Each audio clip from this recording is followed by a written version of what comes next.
할렐루야. 하나님 지금까지 우리에게 부어주신 그 은혜는 실제적이고 우리 삶 가운데 너무나도 필요한 것이라고 믿고 우리는 고백하고 있습니다. 그러한 것들을 우리가 잊어버리고 산다면 우리는 날마다 똑같은 삶으로, 그리고 그래서 우리의 입술 가운데는 불평과 원망이 가득 찰 수밖에 없습니다. 오늘 이 수요예배로 함께한 우리 귀한 성도님들, 오늘도 하나님의 은혜를 기억하기에, 또한 사모하기에 이 자리로 올라온 것 아니겠습니까? 오늘 우리가 함께 나누는 이 말씀을 통해서 우리가 하나님의 은혜를 깊이 묵상하고, 또한 그것이 우리 삶의 실제적인 은혜가 될 수 있도록 기억하고 감사할 수 있는 저와 여러분들 되어지기를 주님의 이름으로 축복합니다. 사람이 누군가를 사랑하게 되면 그 사람에 대해서 기억하고 기념하는 일에 힘을 쓰게 됩니다.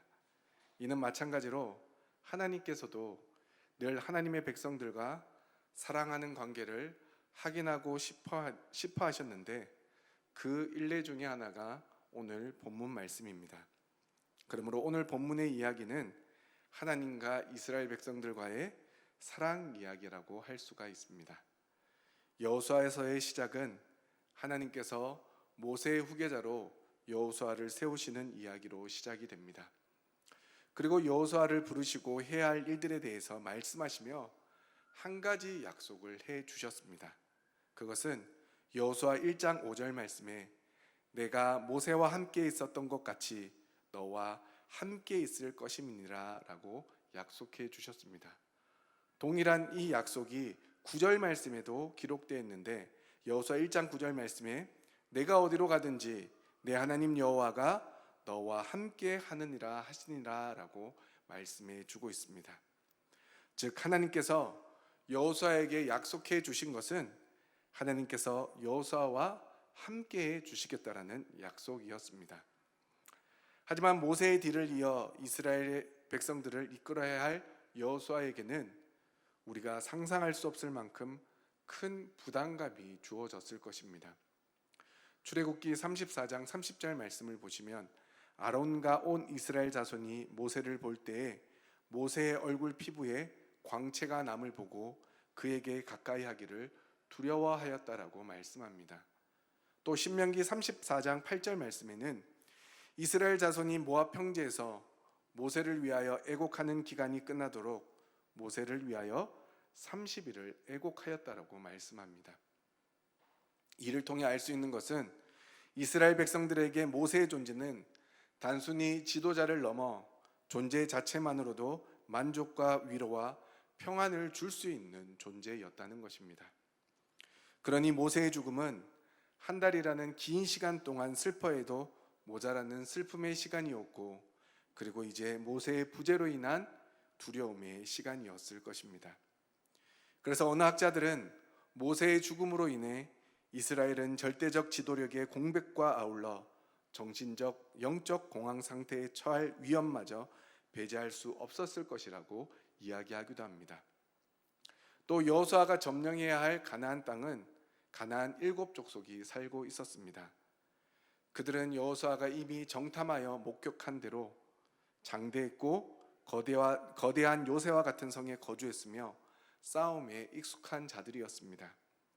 이에 비해 이스라엘 백성들은 그들과 맞서 싸울 군사 조직도 미비했고 전쟁 경험도 매우 부족했습니다. 그러니 여호수아에게 주어진 부담감은 우리가 감히 상상할 수 없을 큰 부담이었을 것입니다. 이러한 상황에서 하나님께서는 여호수아에게 함께해 주시겠다라고 약속해 주셨고, 그러니 이러한 약속은 여호수아에게 큰 위로와 힘이 되었을 것입니다. 그리고 여호수아 역시도 자신이 의지해야 할 분이 오직 여호와 하나님 한 분뿐임을 다시금 깨닫게 되었을 것입니다. 그런데 이러한 약속은 추상적인 약속이 아니었습니다. 오늘 본문 앞 여호수아 3장 말씀을 보면 하나님께서 여호수아에게 보이신 첫 번째 이적이 기록되어 있습니다. 하나님이 약속하신 가나안 땅에 들어가기 위해서는 요단강을 건너야 하는데 요단강에 물이 깊어 걸어서 건널 수가 없는 상황에 놓이게 됩니다.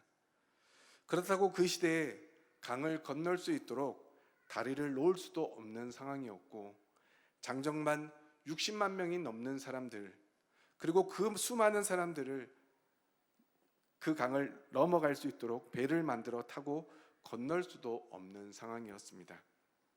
하나님이 함께해 주시겠다는 약속을 받았고, 여호수아도 광야에서부터 모세의 수종을 들면서 하나님에 대한 신앙의 훈련을 잘 받았기에 하나님만을 전적으로 의지한다고 했지만, 민족의 지도자로서 첫걸음을 떼는 순간부터 넘을 수 없는 장애물을 계속해서 만나게 되었습니다. 그때 하나님은 하나님이 약속하신 것처럼 여호수아와 함께 하셔서 하나님의 방법으로 요단강의 물줄기를 멈추게 하셨습니다. 그리고 이스라엘 백성들은 요단강을 평지 걷듯이 쉽게 건널 수 있었다라고 오늘 본문 앞인 여호수아 3장에 기록되어 있습니다. 하나님께서 함께 하셔서 놀라운 기적을 통해 장애물을 극복할 수 있게 되었다는 것입니다.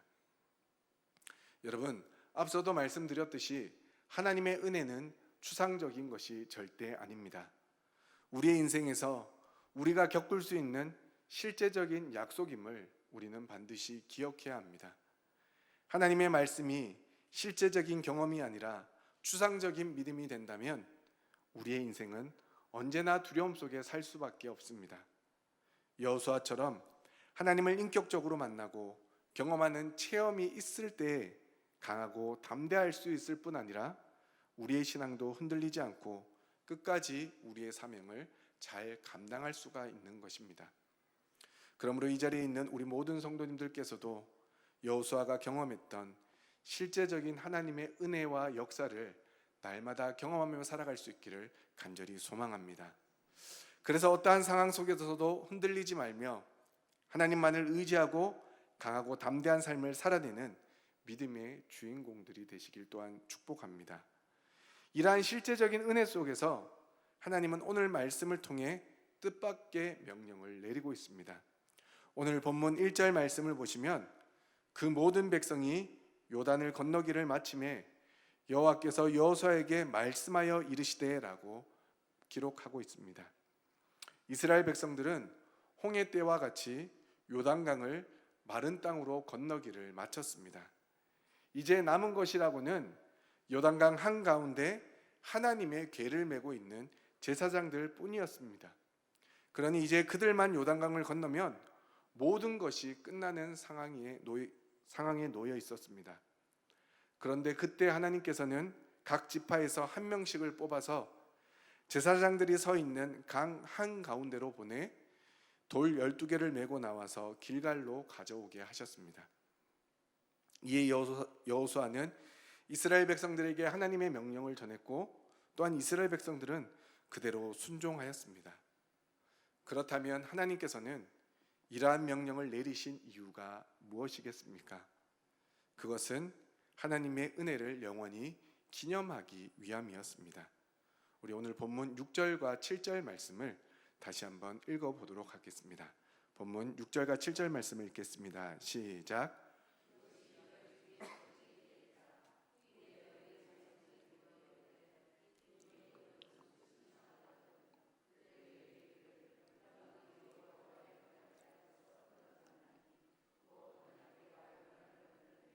요단물이 끊어졌으므로 이 돌들이 이스라엘 자손에게 영원히 기념이 되리라 하라 하니라. 아멘. 우리가 방금 읽었던 6절과 7절 말씀에서 우리는 두 가지의 단어를 유심히 살펴볼 필요가 있습니다. 하나는 6절 말씀에 기록된 표징이라는 단어입니다. 표징이라는 말은 히브리어로 오트라는 단어를 사용하는데 이 단어는 표시, 증거, 징조 등의 뜻으로 쓰이는 단어입니다. 구약 성경에 오트라는 단어가 여러 번 나오는데 한 예를 들면 창세기 17장 11절 말씀에 너희는 포피를 베어라 이것이 나와 너희 사이에 언약의 표징이니라 라고 말씀하고 있습니다. 하나님께서 아브라함과 언약을 맺으시고 하나님은 아브라함의 후손 곧 이스라엘 백성들의 하나님이 되시고 이스라엘 백성들은 하나님의 백성이 될 것이라는 언약의 말씀을 해 주셨습니다. 그리고 이 언약을 마치고 그 표징으로 할례를 받게 하셨습니다. 그러니 이제 이스라엘 백성들은 할례 받은 자기 몸을 보면서 하나님은 나의 하나님이고 나는 하나님의 백성이라는 사실을 마음속 깊이 다짐하게 되었던 것입니다. 여기에 표징이라는 의미가 있습니다. 두 번째 우리가 기억해야 할 단어는 7절 말씀에 기록된 기념이라는 말입니다. 이 기념이라는 말의 히브리어 단어는 오늘 설교 제목인 지카론이라는 말입니다. 이 말은 기념, 기억이라는 뜻으로 어떤 사실을 마음에 떠오르게 하거나 나타내는 대상이나 행위를 뜻합니다. 이스라엘은 하나님과 언약 백성인 자신들 사이에 있었던 구원과 은총 혹은 죄악과 심판에 대한 사건을 후손들이 기억하게 하여 하나님을 향한 신앙에 도움이 되도록 기념물을 만드는 역사의 교훈을 중요하게 생각했던 민족이었습니다. 그래서 하나님께서는 이스라엘 백성들에게 이러한 은혜를 기념하기 위해 각 지파 가운데 한 사람씩 12사람을 택하여 제사장들이 선 곳에서 각 지파의 수대로 각기 돌 하나씩을 택하여 유숙할 곳에 두라고 명령하셨던 것입니다. 왜냐하면 이스라엘 백성들이 마른 땅으로 요단강을 건넌 사건이 자연현상 혹은 우연에 의해서 일어난 것이 아니라 이스라엘 백성들이 애굽 땅에서부터 구원받았을 때 홍해를 가르고 건너게 하셨던 것처럼 이제 출애굽의 목적을 이루기 위해 가나안으로 들어가게 하실 때에도 그 이적을 행하셔서 요단강을 가르고 건너게 하셨다라는 사실을 기념하기 위한 명령이라는 것입니다. 또한 요단강을 건넌 사건을 기념하기 위해 제사장들이 선 곳에서 돌을 치하는 것은 요단강 물 속에 있는 돌들이 아니라 이미 하나님께서 물을 끊어버리게 하신 후에 말라버린 바닥 한가운데 있는 돌을 치하게 한 것이기에 그것을 볼 때마다 요단강을 가르고 마르게 하신 하나님의 기적과 은혜를 기념하고 기억하게 하시려는 하나님의 뜻이 담겨져 있다는 것입니다. 한마디로 말해 말라버린 요단강에 12개의 돌들을 치하여 기념하는 것은 그것을 볼 때마다 하나님의 기적과 하나님의 신실하신 언약이 이루어질 것을 기억하여 날마다 하나님의 은혜와 인도하심을 통해 하나님만 바라보라는 영적인 의미가 담겨져 있습니다. 이는 우리에게 귀한 영적인 메시지를 던져주고 있습니다. 말라버린 요단강에서 치한 12개의 돌들처럼 우리 자녀들이나 하나님을 알지 못하는 자들이 우리의 삶을 볼 때마다 하나님의 은혜와 인도하심이 분명한 사실임을, 실제적인 은혜임을 알려주어야 한다는 것입니다. 그래서 그들이 살아계신 하나님과 성경에 기록된 모든 말씀이 진실하다는 것을 깨달아 하나님의 귀한 백성이 되게 하는 역할을 감당해야 되는 것이 바로 오늘 말씀의 제목인 지카론, 즉 기념해야 되는 이유인 것입니다. 그러한 은혜와 축복이 저와 여러분들의 삶에 가득하기를 소망합니다. 이런 이야기가 있습니다. 두 사람이 사막 여행을 하던 중에 문제가 생겨서 서로 다투게 되었습니다. 그 일로 한 사람이 다른 사람의 뺨을 때렸고 뺨을 맞은 사람은 기분이 나빴지만 아무 말도 하지 않았습니다. 대신 그는 모래에 이렇게 적었습니다. 오늘 가장 친한 친구가 내 뺨을 때렸다. 그리고 그들은 오아시스가 나올 때까지 말없이 걷기만 하였습니다. 마침내 오아시스에 도착한 두 친구는 그곳에서 쉼을 누리며 목욕을 하기로 했습니다. 뺨을 맞았던 사람이 먼저 목욕하러 들어가려다 그만 늪에 빠지게 되자 뺨을 때렸던 친구가 그 친구를 구해 주었습니다. 늪에서 빠져나온 친구가 이번에는 또다시 아무 말 없이 돌에 이렇게 글을 새겼습니다. 오늘 가장 친한 친구가 내 생명을 구해 주었다. 뺨을 때렸던 친구가 의아해서 내가 너를 때렸을 때는 모래에 적었는데 너를 구해 주었을 때는 왜 돌에다 새기느냐며 질문을 하였습니다. 이에 뺨을 맞았던 친구는 누군가 우리를 괴롭혔을 때 우리는 모래에 그 사실을 적어야 용서의 바람이 불어와 그것을 지워버릴 수 있지만 누군가 우리에게 좋은 일을 해 주었을 때는 그 사실을 돌에 새겨야 바람이 불어와도 영원히 지워지지 않아 오랫동안 기억하고 기념할 수 있기 때문이라고 대답을 해 주었습니다. 원수는 물에 새기고 은혜는 돌에 새기라는 속담이 있습니다. 너무나도 맞는 말 아니겠습니까? 그런데 우리의 삶을 돌아보면 우리는 그것과 거꾸로 살아갈 때가 너무나도 많이 있음을 고백합니다. 잊어서는 안 될 소중한 은혜는 물에 새겨 금방 잊어버리고, 마음에서 버려야 할 원수는 돌에 새겨서 두고두고 기억하는 것이 우리의 모습이지 않습니까? 은혜를 마음에 새기면 고마움이 마음에 남아 누구를 만나도 무슨 일을 겪어도 기쁨과 감사의 삶을 살지만, 원수를 마음에 새기고 나면 그것이 괴로움이 되어 마음속에 쓴뿌리가 깊이 내리게 되어 날마다 원망과 불평만 나타나게 된다는 것입니다. 사랑하는 성도 여러분, 이 이야기는 성경이 처음부터 끝까지 이야기해 주는 말씀과 똑같지가 않습니까? 우리가 하나님의 은혜를 마음에 새겨 살 때에는 우리 삶에는 감사와 기쁨이 충만한 것입니다. 누구를 만나도 무슨 일을 해도 늘 감사하고 기쁨이 넘칩니다. 누가 나쁜 말을 하더라도 용서가 쉽게 되고, 누가 나를 시험에 빠뜨리려고 해도 그 모든 문제를 쉽게 이겨낼 수가 있습니다. 하지만 반대로 누군가로부터 받은 상처와 아픔만 간직하고 산다면 우리의 삶은 불평과 원망의 삶을 살 수밖에 없다는 것입니다. 그러므로 하나님이 함께 하신다는 약속의 말씀을 은혜로 받아들이고 마음에 새겨 하나님의 기적을 경험했던 여호수아에게 요단강을 건너고 강바닥에 있던 돌로 기념비를 세운 사건은 하나님의 약속이 실제적으로 이루어진 경험이었기에 여호수아는 이것을 기념할 때 그 마음이 감사와 기쁨으로 충만했음을 우리는 짐작할 수 있습니다. 그러므로 여러분들도 하나님의 약속의 말씀이 내 삶에 실제적으로 이루어진다는 것을 믿으시고 또한 기대하셔서 하나님의 약속이 실제가 되는 역사를 경험하시고 또한 그것을 기념하고 기억하여 날마다 감사와 기쁨이 넘치는 삶을 살아가시기를 소망합니다. 끝으로 우리 오늘 본문 9절 말씀도 함께 읽어보도록 하겠습니다. 9절 말씀을 함께 읽겠습니다. 시작.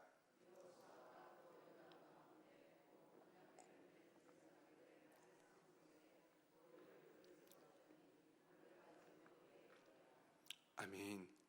여호수아는 요단 가운데 언약궤를 맨 제사장들의 발이 선 곳에서 돌 12를 세웠다고, 제사장들의 발이 선 곳에서도 돌 12를 세웠다라고 말씀합니다.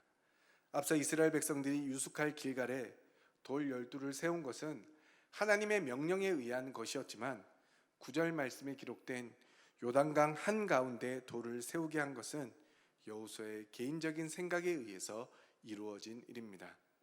그렇다면 여호수아가 다시금 요단강에 돌들을 세운 이유는 무엇이겠습니까?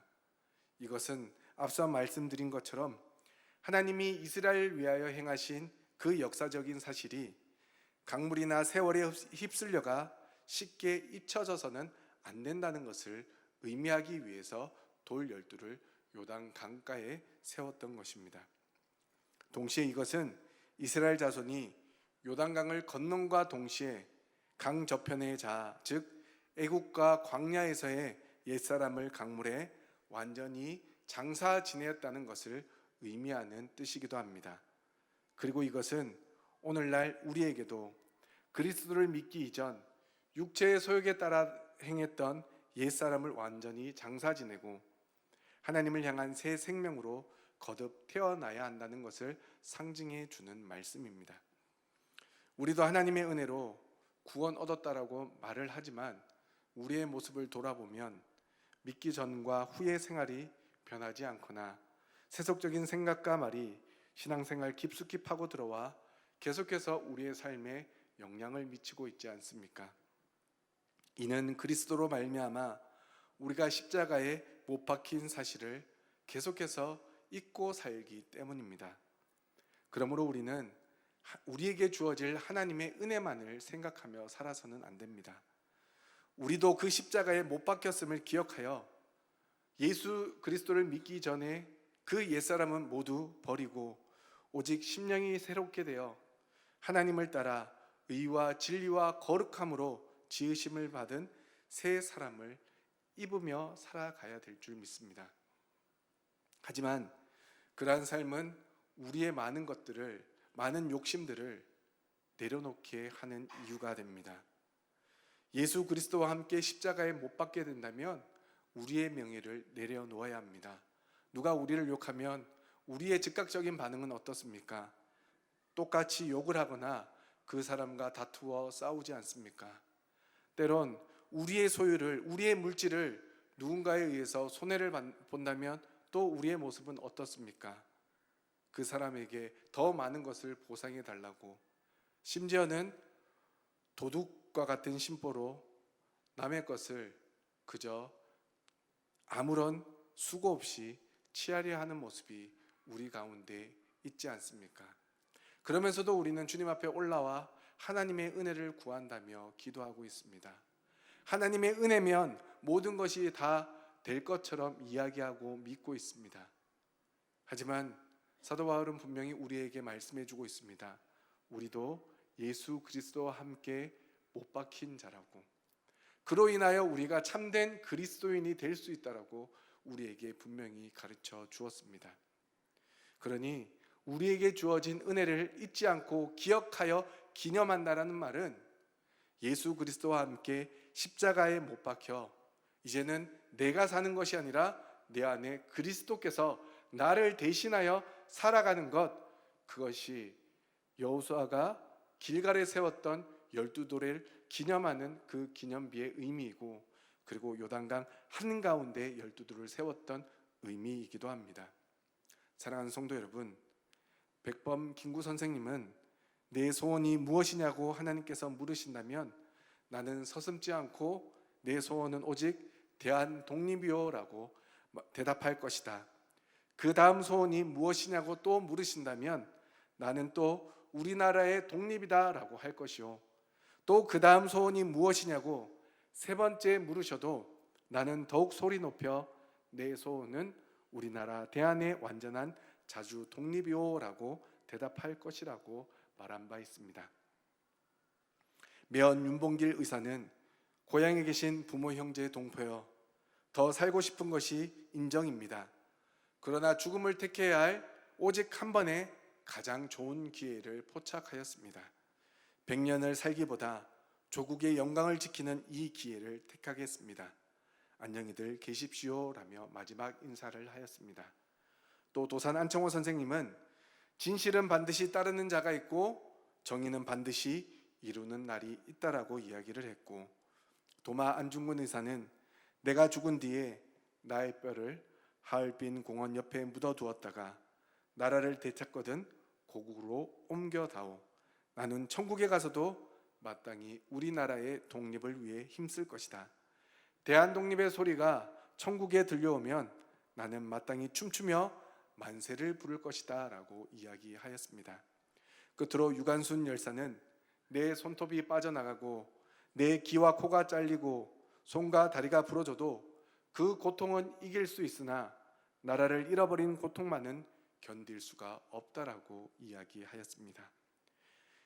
제가 앞서 말씀드렸던 이 모든 분들은 일제강점기 시절 나라를 잃은 슬픔과 다시금 나라를 되찾아야 한다는 생각으로 나라의 독립을 위해 힘썼던 분들이었습니다. 어제는 78년을 맞은 광복절이었습니다. 다시 말해 78년 전 1945년 8월 15일은 우리나라가 일제의 치욕에서 해방된 날입니다. 일본의 히로히토 천황이 연합군에게 무조건적 항복을 선언함으로써 우리나라도 해방을 얻게 된 날입니다. 따라서 우리나라가 해방을 맞은 지 78년이라는 긴 시간이 지났다라는 말입니다. 그런데 이렇게 긴 시간이 지나다 보니 이 시대를 사는 사람들 중에는 그때를 기억하지 못하는 사람들이 대부분이고, 당시의 상황을 아는 사람들은 극소수만 남아 있습니다. 그래서 지금의 젊은 세대들은 당시의 쓰라린 역사나 해방의 간격을 알 수 없을 뿐더러 알려고도 하지 않습니다. 당시 우리 민족은 일본의 압제 속에서 온갖 수모를 당해야만 했습니다. 땅을 잃어버렸고 말과 글을 잃고 이름까지 빼앗기고 온갖 자유도 잃어버렸습니다. 이 땅의 모든 자원들을 빼앗겨 버렸습니다. 조상 대대로 이어져 오는 수많은 문화재를 강탈당하였습니다. 청년들은 침략 전쟁에 총알바지로 끌려갔고 젊은 여자들과 처녀들은 정신대로 끌려가서 군인들의 위안부 노릇을 하였습니다. 나이가 든 남자들은 징용으로 끌려가서 북해도의 탄강에서 짐승만도 못한 생활 속에서 석탄을 캐다가 이름 없이 죽어갔습니다. 먹을 만한 식량은 공출이라는 명목으로 모두 모조리 빼앗아 갔고 밥그릇과 숟가락 그리고 교회에 붙어있던 종까지 빼앗아 갔습니다. 심지어 어린아이들까지 동원하여 소나무에 간소를 따게 했으며 짐승도 먹지 못할 콩곶묵을 식량이라고 배급해주며 정말로 짐승보다 못한 삶을 살아야만 했던 시절이 있었습니다. 또한 개인의 신앙의 자유를 빼앗아 신사참배를 강요했고 이어 반대하면 가차없이 끌어다가 갖은 고문을 하고 죽이기까지 하였습니다. 그 가운데 우리가 지금 속해 있는 대한예수교 장로회 통합 측 우리 교단도 일제 심사참배에 참여하게 되는 너무나도 안타까운 역사를 우리는 잊어서는 안 됩니다. 그리고 일제 강점기 동안 우리나라에서 죽은 사람과 실종된 사람의 수는 천문학적인 숫자이며 재산 피해는 말할 것도 없다고 합니다. 강복 78주년을 맞이한 강복절은 하루 지났지만 그럼에도 우리는 다시 한 번 더 그날의 감격을 되새기며 이 강복의 축복을 주신 하나님께 감사를 드려야 하고 다시는 이와 같은 비극이 이 땅 위에서 사라질 수 있도록 끊임없이 기도하며 나라와 민족을 위해 기도해야 될 줄 믿습니다. 세계 어느 민족이든 뼈저린 전쟁의 순환을 겪어보지 않은 민족은 거의 없을 것입니다. 역사학자들 중에는 우리나라가 외침을 받은 것이 93회라고 하는 분도 있고 300번이 넘는다고 말하는 사람들도 있습니다. 이것은 우리나라의 지나간 역사가 얼마나 고통과 괴로움의 역사였는지를 잘 나타내주는 숫자입니다. 예루살렘에는 독일 나치에 의해 희생된 600만 유대인들을 추모하는 기념관이 있다고 합니다. 그 이름은 야드바심입니다. 야드바심이란 기억을 의미한다고 합니다. 유대인들은 민족이 참혹한 학살을 당한 것을 기억하고 절대 잊지 말자는 뜻으로 이 이름을 지었다고 합니다. 우리나라에도 그와 같은 장소가 있습니다. 바로 독립기념관이 그곳입니다. 일제 치하에서의 참혹한 상황들을 재현하고 소름 끼치는 일제강점기의 형무소와 고문 도구들이 전시되어 있습니다. 그러나 우리는 이전의 일을 기억하는 것보다 이후의 독립을 기념하는 데 초점이 맞춰 있어서 그 이름부터 기념관입니다. 그런데 기억하지 못하고 기념하는 것은 같은 고통을 반복하는 잘못을 범할 수가 있습니다. 기억하지 못하고 기념하는 것은 그 의미를 모르는 것이기에 감사를 상실할 수도 있습니다. 8월 15일 광복절은 우리 민족사에서 결코 잊어서는 안 되는 날이며 또한 잊을 수도 없는 우리 민족사에 영원히 기념되어야 할 날입니다. 이것은 우리 민족이 일제강점기 동안 온갖 압제와 고난과 치욕의 굴레에서 자유와 해방을 얻은 날이기 때문입니다.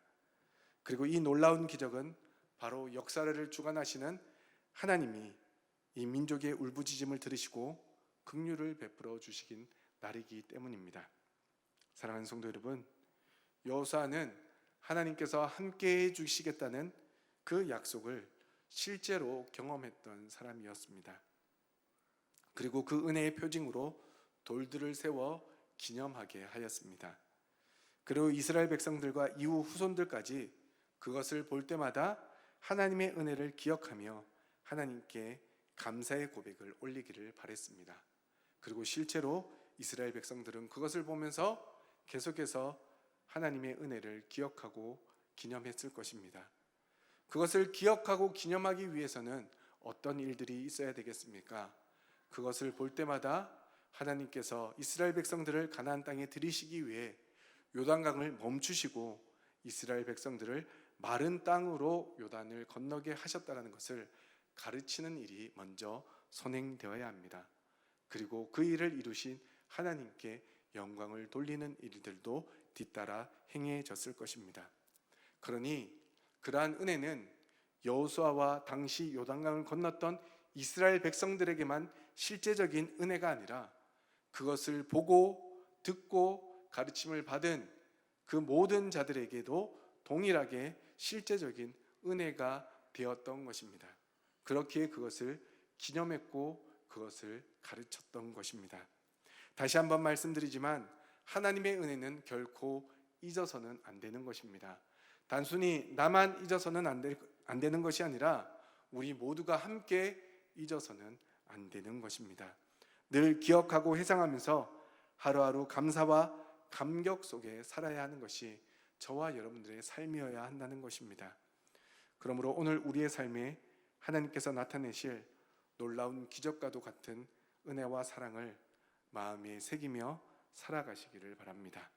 그리고 우리나라에 광복을 주신 하나님의 은혜를 기억하며 하나님이 세우시고 다스리는 나라가 되기를 위해서 또한 함께 기도해 주시기를 바랍니다. 그래서 이스라엘 백성들이 누렸던 동일한 감격과 기쁨을 온전히 누리며 살아 우리가 하나님의 은혜와 사랑을 기념하는 직화론적인 삶을 살아내는 저와 여러분들 그리고 우리 조국 대한민국이 되길 주님의 이름으로 축원합니다.